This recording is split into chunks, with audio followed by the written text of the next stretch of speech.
What is up, nerds? My name is Jeremy Akers, Jeremy Nathaniel Akers, and I want to talk to you about one of my favorite liberating structures of all time, and that is shift and share. Now, shift and share. Shift and share is one of these liberating structures that I think go in the interaction bucket. So, if you are looking for a way to spice up interactions and get people moving and shaking rather than falling asleep in your context, then something like shift and share might be of real benefit to you. And again, I think this is an interaction pattern because it's going to focus most of, or at least in my mind, attention on how participation is distributed. And you'll notice that everybody participates in this format. It's very focused on how groups are formed. And you'll notice that groups tend to be small.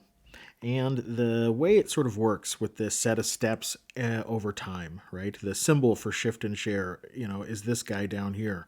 This, Jesus Christ, which one is it? This guy, the dance steps, right? So the set of steps over time. Obviously, invitation is still going to matter in this. And there's instructions for how to formulate your invitation and the design specifications or the instructions for this liberating structure. And you'll notice that, of course, materials and space in the context of shift and share is extraordinarily important. So, why shift and share in particular? Well, it's pretty commonplace that very often you've got yourself some nerds, right? You've got yourself some nerds, and there's different flavors of nerds. You've got yourself some white nerds, some dark blue navy nerds, some yellow nerds, orangish, whatever you call this color nerds, some fuchsia, purplish colored nerds, right? Different types of nerds, right?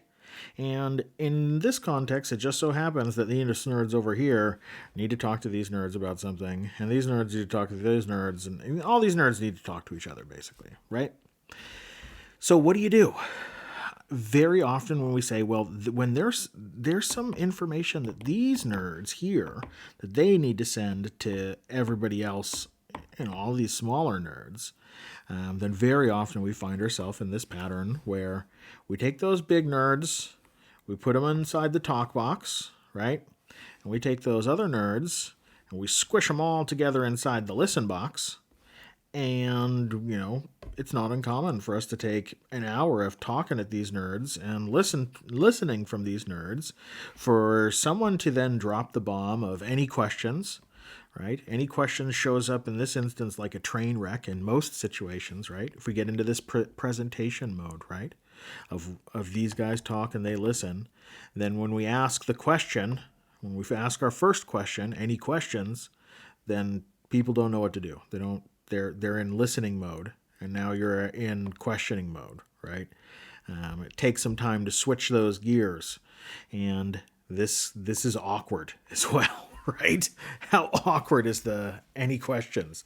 I think most nerds can tolerate that awkward silence for between 10 to 30 seconds. Can you imagine if someone actually just took 60 whole seconds of silence in a call after asking the question, any questions, in order for nerds to generate questions? I mean, not even in it could happen, of course, in the weirdest way possible, right? It could happen in any questions, and then there's just crickets for 60 solid seconds of cringe, right? Awkwardness so intense that the autists will either not notice or spontaneously combust, right? You're not picking on any autists. I love people on the spectrum, so, literally. Anyway, I don't mean inconvenient or impromptu awkwardness. That always happens, and it's always short because we can't deal with it. But what I mean is, think about the transformative impact of, as a sort of standard procedure, even if we know we can't do anything about this any questions dynamic, to just say, hey, when we get to the point of the presentation where we say any questions, we say, all right, we're going to set a timer for 60 seconds. So please generate your questions and then we'll go through them, right? But to just say, hey, there is an intentional quiet time with any questions would change everything. But as is, that never happens. So it's just awkward silence and boom shakalaka. So that's our problem space. This is the problem that Shift and Share is going to help us solve. It's going to help us get out of this pattern by doing what? By doing this. By pushing these nerds that are acting as representatives or have information to share or want to gather information and get feedback regardless. We say those representatives, we say, you know what? Go to those groups. Go to those small individual subgroups and, get the information, give the information, use some form of capture, some form of documentation, but, go to the people and do the Gemba, right? Bring your message to the people. Think about how much of a shift there is in the vibe, in this ontological design. In one way we tell people, what you have to say doesn't matter. And here we say, no, actually, we're quite interested in what you have to say. That's why we're coming to you, right? That's why we're bringing the information, or we're getting the information sort of from where you are, right? When we talk about practicing deep respect for people and local solutions, right? This is the move, right? This move all by itself, right? And all we're doing is distributing participation by shrinking group size down, right? We're just shrinking the group size down. And yes, these nerds here will have to repeat themselves if we want everybody to get access to the information. That's a design choice. But we can do interesting things there to deal with that. So already we're getting a feel for Shift and Share, right? We're, in this instance, we're setting up 4 different stations. And just imagine that we're in an auditorium. We're in a large conference space, right? Just think about these as actual listening stations. And, everybody just moves from one station to the other station. And after 4 repeats, everybody's sort of heard from everybody and gotten their feedback. Yay!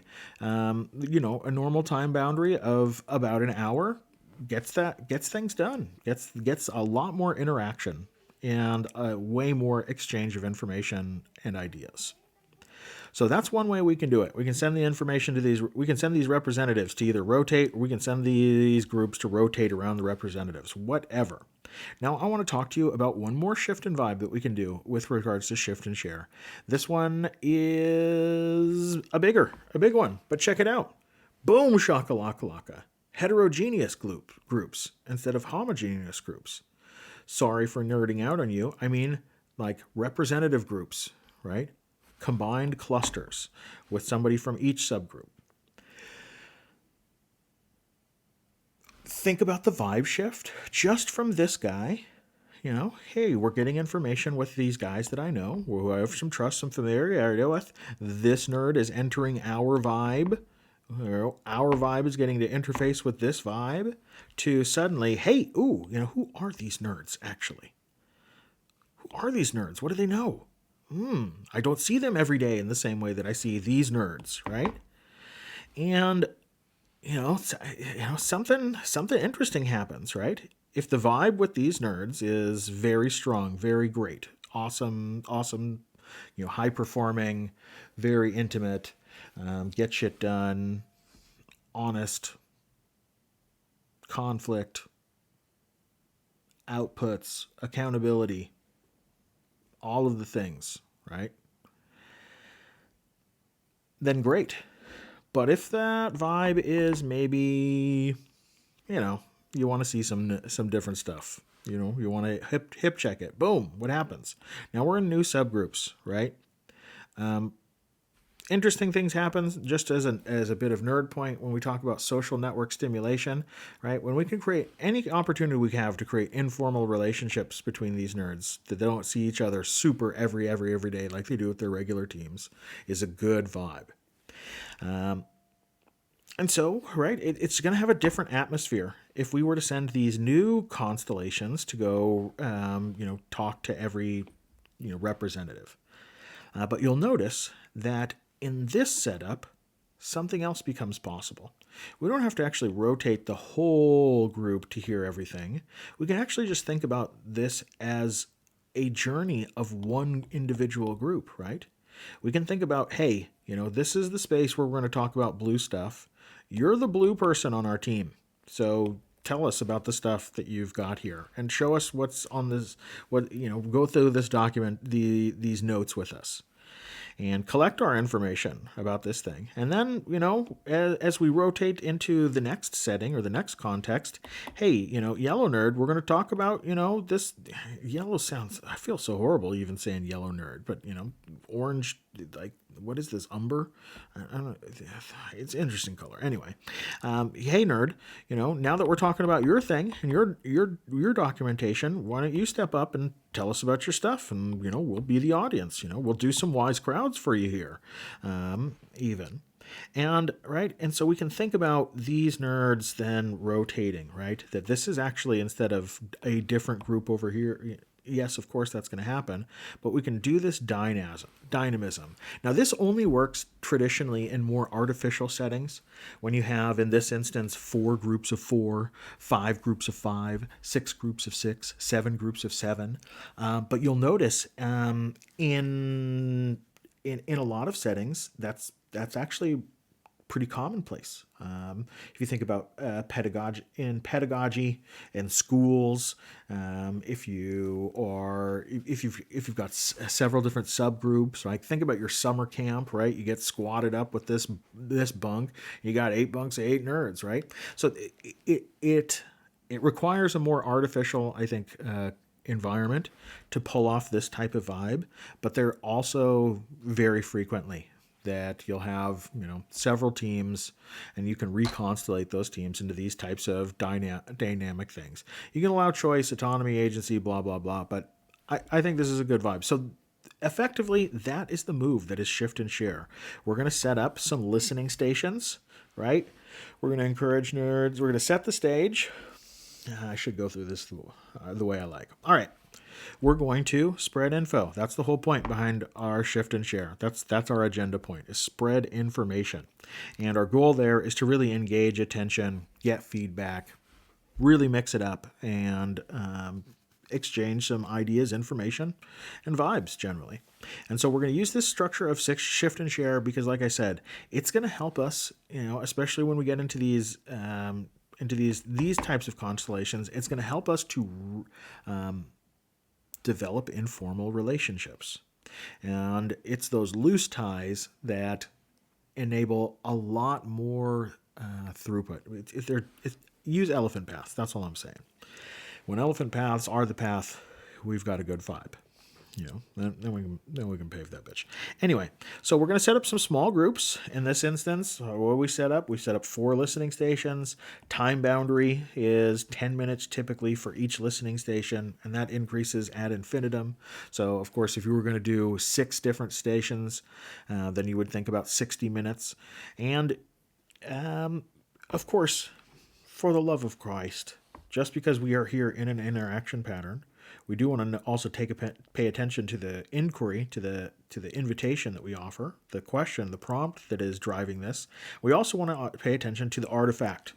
We want to collect and capture responses. We are using this structure to generate engagement. Let's honor that engagement by collecting and capturing the ideas, information, and insight that we have to offer.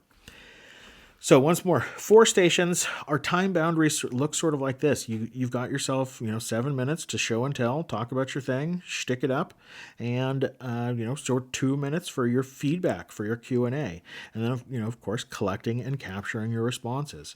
You would love rotation, the movement of these groups through this space, to happen within 1 minute. I mean, it's wishful thinking. We're going to burn 10 minutes easily in this setup with 4 groups in just logistics, and that's great. It's a good use of time. It's a good vibe. Why sit in an auditorium for an hour when you could stand up and move every 10 minutes and just keep the blood pumping, right? All by itself. So much better of a vibe just from our physical vitality. Of course, like I said, materials and space for shift and share are also going to be important. You're going to need some form of bell, some form of timer, some form of buzzer, an air horn, a bullhorn, right? Something that is loud and says, "All right, it's time to rotate." And of course, you're going to need whatever materials you want to use at these listening stations to collect and capture that content. Do you have a documentarian? Do you have a scribe chilling there? Putting up notes. Are you going to use post-its? You're going to use index cards. You're going to use whiteboards. All fine and dandy. Just have some affordance to collect and capture that sticky, icky, gushy content. So that's more or less the nuts and bolts of shift and share. Like I said, set up 4 listening stations. Encourage nerds to split into smaller subgroups. Mix those subgroups up. And go around to each listening station. This works really well for things that like sprint reviews. This can do if you're stuck in an agile release train, and everybody in your release train is doing sprint reviews on the same day. Mix it up with a shift and share. Bam, boom! Everybody goes to everybody else's review. We're all mixed up, having a good old time. What else? Anything else really? I mean, shift and share is really, like I said, it's about the motion, right? So think about what you want to put in the center of that interaction. Is that an update on the status of things? All right, if that's the case, that's the case. Shift and share will do adequately. But really, think about what is the question and what type of feedback you want from these nerds going around to each of these stations. What are the prompts what is the stuff that you want to be extra salient to them, and you want their responses regarding? Anyway, my name's Jeremy Nathaniel Akers. This is a Wide Crowds production. This is Shift and Share, my favorite liberating structure of all time. And don't stop believing.